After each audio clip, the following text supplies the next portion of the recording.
नमस्कार दोस्तों, इंडिया बोलेगा न्यूज चैनल में आप सभी का स्वागत है। बाहुबलियों में होती है यूपी के इन 7 नेताओं की गिनती। जानिए कौन जीता, किसे मिली हार।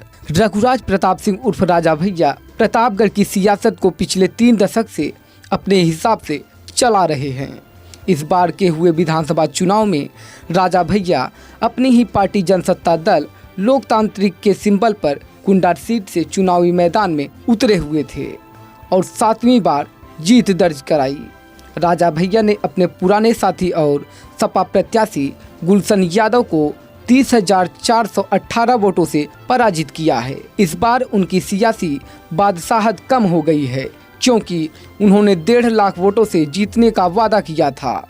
बता दें कि गुलशन यादव यह चुनाव भले ही हार गए हों, लेकिन राजा भैया के खिलाफ 29 सालों से चला आ रहा एक अनोखा रिकॉर्ड भी उन्होंने तोड़ दिया है। आइए जानते हैं कि कौन है गुलशन यादव और क्या है वो रिकॉर्ड जो 29 साल बाद टूटा है।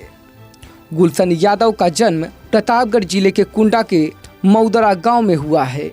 गुलशन के पिता का नाम सुंदरलाल यादव है और वो 3 भाई हैं।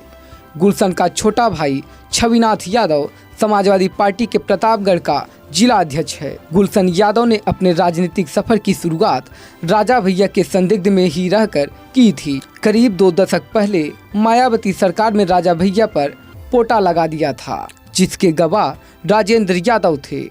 राजेंद्र की हत्या कर दी गई, जिसके बाद गुलशन यादव चर्चाओं में आए थे और जेल भी गए थे।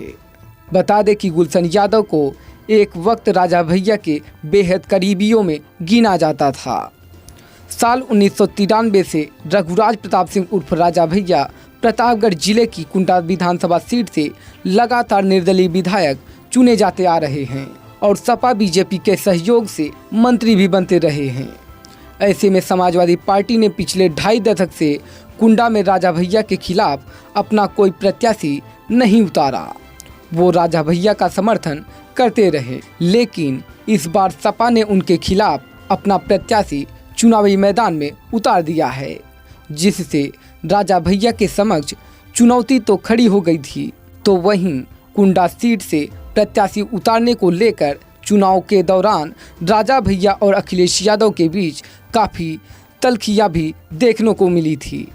दरअसल कुंडा विधानसभा सीट पर रघुराज प्रताप सिंह उर्फ राजा भैया साल 1993 से लगातार चुनाव जीतते आ रहे हैं। राजा भैया के सामने अपनी जमानत बचाने में कामयाब हुए, बल्कि उनका 29 साल का पुराना रिकॉर्ड भी तोड़ दिया। राजा भैया ने हाल ही में एक इंटरव्यू में बताया था कि कुंडा की यह परंपरा है, जो भी कुंडा से उनके खिलाफ लड़ता है उसकी यहाँ की जमानत जब्त करा देती है।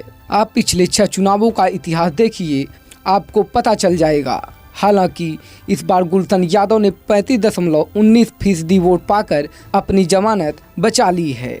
10 मार्च की सुबह 8 बजे जब मतगणना शुरू हुई तो रघुराज प्रताप सिंह उर्फ राजा भैया ने बढ़त बना ली थी।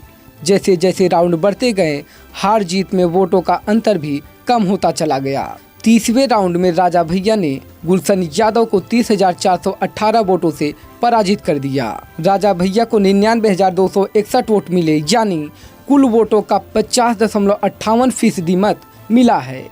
इसके मुकाबले सपा उम्मीदवार गुलशन यादव 69,297 वोट पाकर दूसरे स्थान पर बने रहे। बीजेपी उम्मीदवार सिंधुजा मिश्रा 16,347 वोट के साथ तीसरे और बसपा उम्मीदवार 3,000 वोट पाकर चौथे स्थान पर रहे।